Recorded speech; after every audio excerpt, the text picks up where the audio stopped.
nation. Siya. Pero ang pagkakaiba sa bahay na ito ay kumakanta tayo ng religious song, Christian songs. We have Sunday school, we have Bible studies, we have the divine preaching of the Word of God. Therefore, ito, because of the Word of God, we are highly motivated. Not only motivation, but highly motivated. We come here to sing songs, to worship the Lord, to glorify Him, because we adore Him. We adore Him. And because of that, we love to hear the Word of God in our heart, in our mind, in our soul and spirit. Mahal natin mga kapatid. That's why, ang pananampalataya ay nagbibigay ng mga listening the Word of God is a miracle. Not everybody will listen to the Word of God. So many people ignore preaching the Word of God, but we believe we hear the Word of God. Therefore, that's a miracle one. And then, pang-apat ko, another himala ng pananampalataya. Faith brings one to live a righteous life in a sinful world.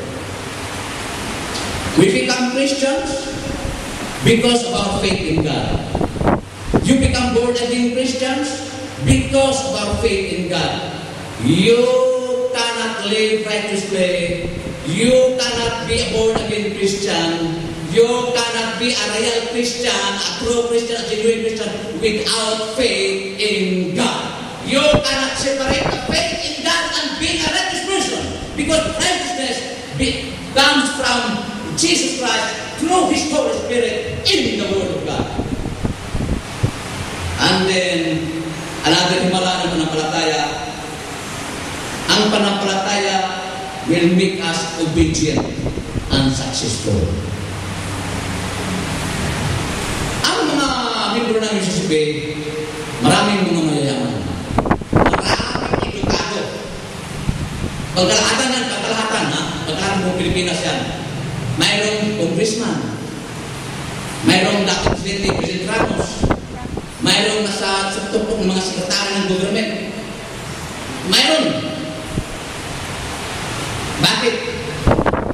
Just because the Lord chose them to be in that place.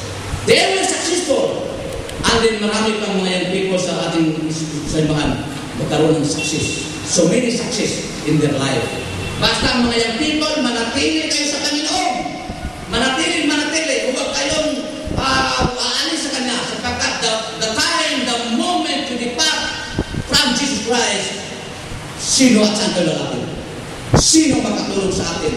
Sino magbigay ng success? You cannot be successful through your own effort. You cannot, because there are so many people trying their best. But until now, walang nangyayari. But in God, or with God, nothing is impossible. Therefore, success for Him is very, very possible and easy.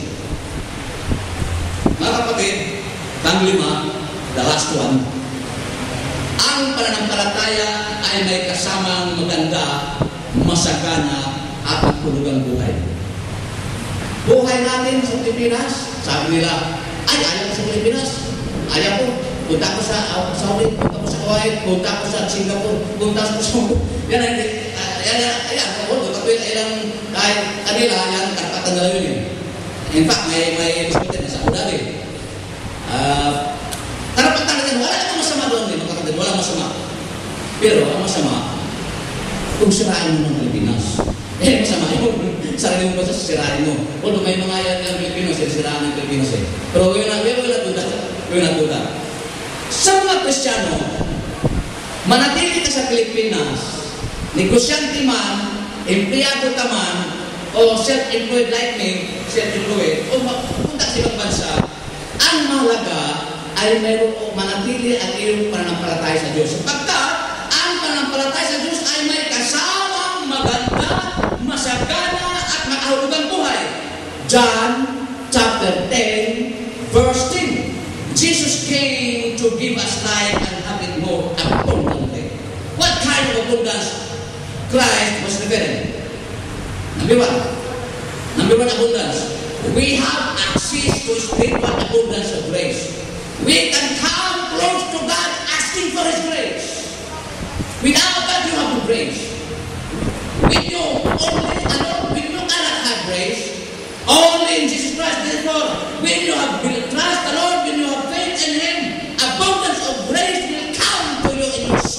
in your body, in your spirit, in your economic life, in your business life, in your trabaho life, whatever kind of life you have now.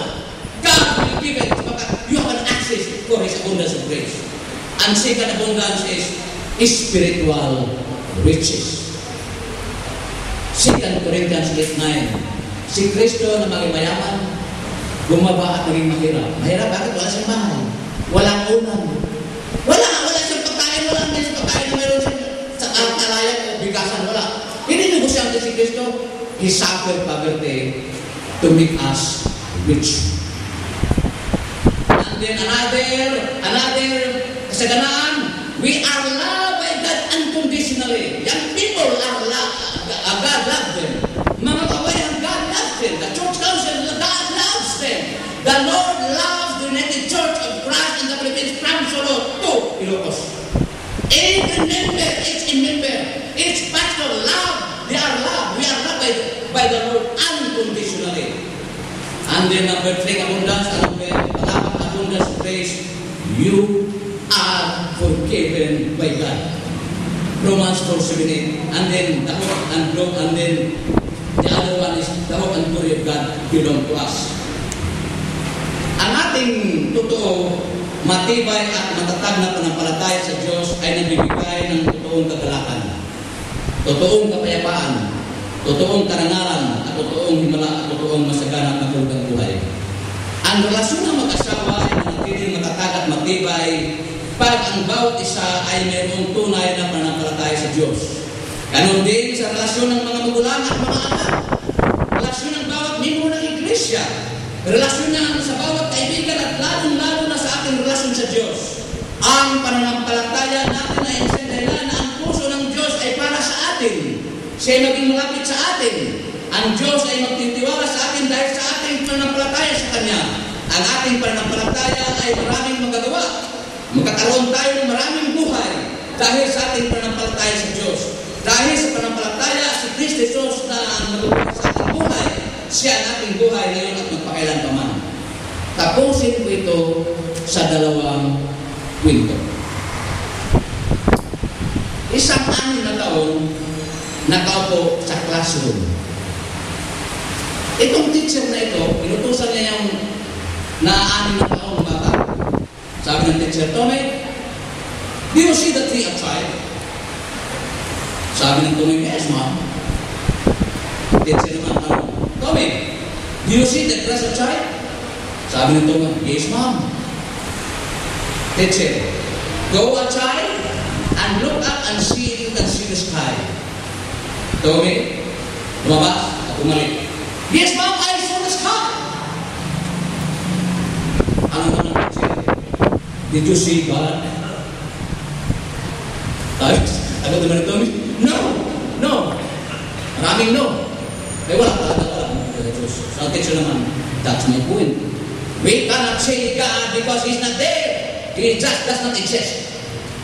Ito naman isang babae, maliit din, na nakaupo, nagsasalita, Ma'am, pwede bang tanungin ko si Tommy? So pumayag yung teacher, sabi ng isang batang babae, Tommy, do you see the tree outside? Tommy, yes. I have it there. Nakita ko talaga. Ang little girl. Ang tanong naman, Tommy, do you see the grass outside? Yes! Pero napik ko na. So, little girl, tatanong din, did you see the sky? Tommy, yes! Little girl, tanong naman, Tommy, do you see the teacher? Tommy, yes! I saw her already. And then, tanong ng little girl, babae, do you see her brain? Tommy, no. Ang sagot ng babae naman little girl, then according to what we were taught today in school, she must not have one. So, sabihin parang utak yung teacher niya kasi hindi kita. The second, the last kwento. Ang atheist ay taong hindi naniwala sa Diyos kasi sa kanya walang Diyos. Yun ang atheist, tawagin ng atheist. Pumunta siya sa gubat. Sa gubat na ito, maraming kahoy-kahoy. Sabi niya, what majestic place? Magdadrama ko ba? What powerful rivers? What beautiful animals? Gubat na animals. He said to himself. As he continued walking alongside the river, we heard a rattling in the bush of the passage. Turning to Lord, saw a 7-foot grizzly charging towards him. Habang naglalakad siya sa tabi ng ilog, may nakita siyang hayop. Pumunta sa kanya. Uso ito, uso, beer, uso. Pumunta sa kanya, natakot siya, tumakbo mabilis. Mabilis, kasi kakain talaga siya. Mabilis. Ay, natisod at natumba. Habang natumba, nakan siya, ikot para makatayo. And then, itong nangyari. Ang muso ng beer nito ay parang sa kanya, para kakainin siya. Sabi na, oh my God! Pero sabi, oh my God! And then, ang beer, yung uso ay huminto. Hindi tunuloy yung bunganga na sa tensa. And then, tahimik yung kapaligiran. Nung gubat na biglang tahimik. Pagkatapos, may biglang lumiwanag. And then, it was then that the bright light shone upon the man, and a voice came out of the sky saying, you deny my existence for all these years, teach others I don't exist, and even praise the cosmic student. Do you expect me to help you out of this predicament? Am I to accomplish a believer? Diyos pala yun. Sabi ng Diyos, ikaw kasi. Ilang taon dinidinay mo ako. Nagtuturo ka pa sa mga tao na walang Diyos.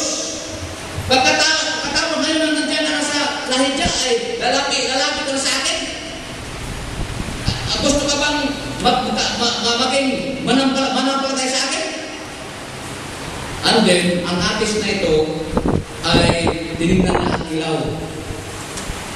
Sabi niya, sagot niya, it would be hypocritical of me to suddenly ask you to treat me as a Christian. Now, but perhaps, could you make the beer a Christian? Gusto pala ng tao nito na kahit hindi siya mo na maging Kristyano, basta maging Kristyano yung uso, yung beer, yung hayop.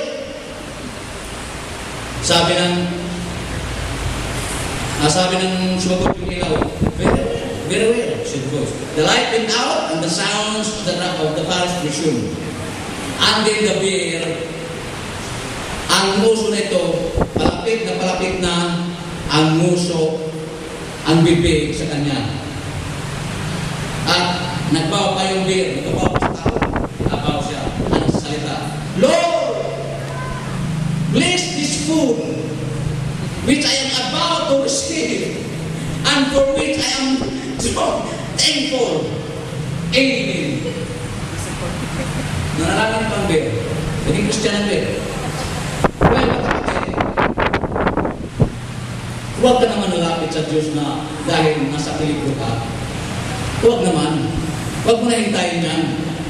Huwag mo na hintayin na dahil hirap ka na ngayon, saka ka nalalapit sa Diyos. Hindi yan ang matematik ng Diyos. Hindi yan ang prinsip ng Diyos. Habang mayaman ka pa, habang maganda ang katawan mo walang sakit, habang buwapo at maganda ka pa, matatalino at may pinag-aralan at may trabaho, habang ano man ang kalagayan mo, lalapit ka sa Diyos ngayon sapagkat yan lamang ang paraan na magkaroon ka ng panampalataya sa Diyos. Ang panampalataya, sabi ko na kanina, na hindi ito galing sa sarili mo, galing sa Diyos. Pero the more you come so near to God, with God, ang panampalataya ay lalo itong lumalaki at tumitibay. Therefore, ang lahat ng membro matagal na sa SCCP ay sila ay matatag na sa panampalataya, matibay ng panampalataya sapagkat the longer you serve the Lord, you worship the Lord, you love the Lord, you believe the Lord, the more you have a stronger faith in your life, no matter what. Yan ang kalagahan ng panampalataya. O Diyos,